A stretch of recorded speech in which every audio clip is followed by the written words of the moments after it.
Ladies and gentlemen, welcome back to the Ultimate Gaming Federation. I'm your host, King Galos, as always.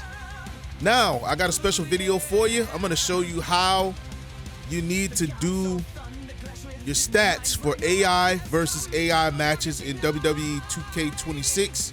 So let's go. First off, you can either put the difficulty on hard or legend. Either hard or legend. Next, the rest of these right here are up to you. It's just based on how you want to play it. Okay, so I'm not going to waste time on that. That's up to you. Presentation. Superstar HUD, of course, it's going to be off when you are watching it. You could just turn that off if you just want it permanently off, but when you go back to play the game, that may be problematic. You may have to end up turning it back to on or whatever, but if you're just doing that, you know, turn that off. Referee, you can leave referee counts on. Turn reversal prompt off. Breakout. The rest of them you can leave, I guess. Depending on your patience, you may want to keep post-match replay on or off. This year, for me, is a little different from last year. I actually like the post-match replays this year, so I'm just leaving it on for now. Everything else you can leave. That's good. The balancing is what we're looking for. This is the meat and potatoes of the video, ladies and gentlemen. All four, for me, all four of the first stats here, I got on 60. Standing strike, AI standing grapple, AI ground strike, AI ground grapple. I want them to reverse a little more. Finisher reversals, way up there. I don't want them to just be able to get hit with a finisher. Not easily anyway, so I got that on 80.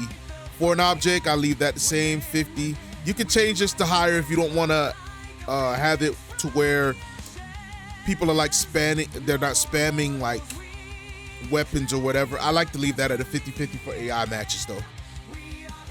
Grab breaker rate 80, combo breaker rate 80, combo rate 65. I want them to do a little bit more combos. Submission rate lowered to 30. Dive rate I left on 50. Springboard rate 25. I lowered that a lot because I don't like it to go. I don't like them to springboard like all the time because sometimes they miss. Grapple rate I boosted that up a lot, 85. Strike rate 60. Limb targeting rate 85. I want them to target what they want to really hurt on the wrestler.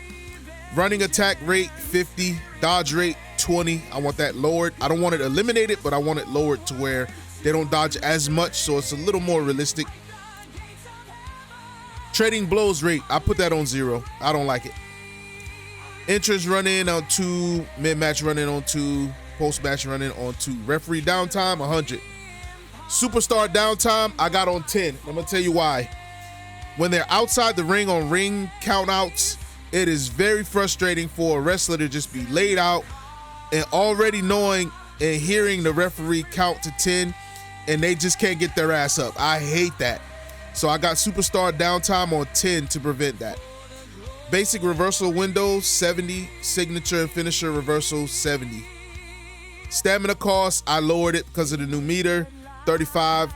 Stamina recovery rate I boosted a little bit to 60. Rollout frequency left the same, as well as duration. Matter of fact, we can lower this. Let's lower it to 20. I can leave the duration the same, but frequency put on 20. Feeding frequency, I like the way that goes, so I put it on 70. Stun gain, I increased that a lot. Now, a lot of you guys may disagree with me on this, so move this as you see fit. If you don't like the stun happening, I like to see a wrestler, like, once they get you in a compromising position as far as the wrestling goes, that they should be able to wail on you if you're stunned for a while. But I don't want to have it to the point to where, like, the only thing that's happening is you're getting whooped. But you should have it to where if the character gets stunned, they should be getting their asses beat for a while, you know. So that's why I got it like this. I may adjust it later, but for now I got duration on 100, stun gain on 75. Vitality regen cooldown 75% out of 100. I want to have it to where you have to avoid damage for a while before that vitality jumps up.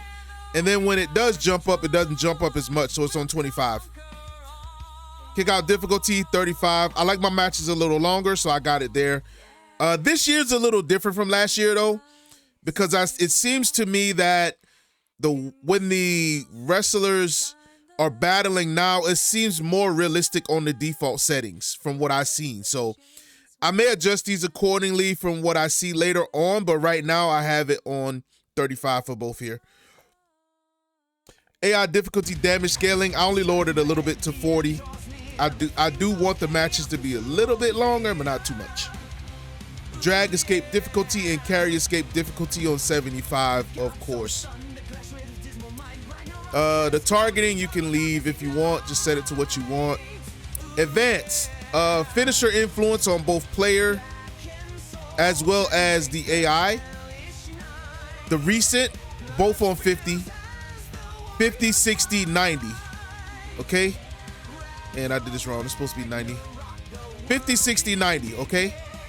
In that order. Finisher, influence, previous, and then finisher, influence, 3+, 90. Because they should not be able to kick out if you did like 3 moves on them. There's no way. They should not kick. There should only be a 10% chance that they can kick out. And that's how I got it. Now for the signature influences, recent, I got on 40, 40, 50, 60 in that order, okay? For both the player and the AI. Now it should affect the AI primarily because that's what we're talking about here, but I matched it here as well. And let's see, left that default. Submission mini game, lowered everything to 40, so the submissions are a little bit longer. But if you want them to like feel like they're like actually holding them in the submission, you could put this down to as low as like 25. I don't suggest putting it on 1 because when you're dealing with like the casket matches, the ambulance matches, or anything like that, it may, to my knowledge, it has affected it last year. I didn't really test it out too much this year to see for sure, but I will be doing that. But I have it on 40. So that you just hold them a little bit longer before they actually submit, or you hold them a little bit longer before they kick out. So there you have it, ladies and gentlemen. Those are my settings for the WWE 2K26 AI versus AI matches. I may update this video in the near future as well, just to be, you know, sure I can like tweak certain things and see like how it affects the gameplay or whatever. Let me know what you think in the comment section. If you got a better list, let me know the numbers as well. I may even try them out, see what's up, and repost and let you guys know, you know, what's going on with the game other than the ringside pass. With that being said, I appreciate y'all. Make sure to like, comment, subscribe. I appreciate all my new people that came in and subscribed to the channel. And with that being said, see you guys next time. We go.